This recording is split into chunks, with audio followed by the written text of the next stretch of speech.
Have you ever stopped and wondered if maybe, just maybe, some ancient wisdom could help us live a better, more meaningful life, right now?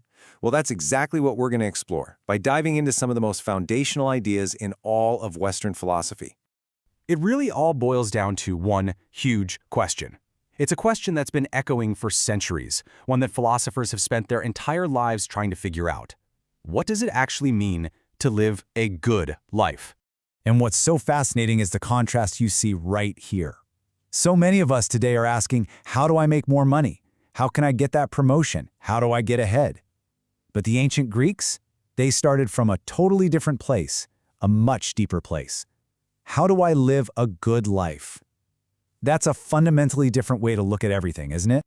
So, to really dig into that question, we've got to go back to the source. We're turning to the very foundations of Western philosophy. Yep, the ancient Greeks. Our first stop is with this guy, Plato. He's really the one who got the ball rolling on moral philosophy. For him, living a good life wasn't about learning new stuff, it was about rediscovering the wisdom that he believed we're all born with. You just had to look inward to find it. And this is where it gets really cool, because it shows how great ideas build on each other. So in comes Aristotle, Plato's star student. He took his teacher's big ideas and hammered them into something practical, something you could actually use, a real framework for living a good life. Let's see how he did it. All right, so Aristotle's entire system, his whole ethical framework, is built around one single goal. It's a concept that he believed defines the ultimate purpose of being human. And that goal is eudaimonia. Now, this word is absolutely crucial. People often translate it as happiness, but honestly, that doesn't even come close. It's so much more than just a good mood. It's about human flourishing, a deep, lasting state of really, truly thriving. For Aristotle, this is it. This is the whole point. Here's a really great way to get your head around it. Think of it like this. We're all born with an emotional operating system. Then, through school and life, maybe we install a rational update. But eudaimonia, that's like upgrading to the Wise Mind OS. It's a fully integrated system where you can run these complex programs like empathy and virtue without crashing. And this part is so important. Eudaimonia isn't just some abstract idea in your head. It's holistic. For Aristotle, to really flourish, you have to be thriving in all these different areas of your life. Your friendships and relationships, your physical and emotional well-being, and your creativity and intellect. You can't just pick one. They're all connected. Okay, so if eudaimonia is the destination, how in the world do we get there? What's the actual path we're supposed to walk?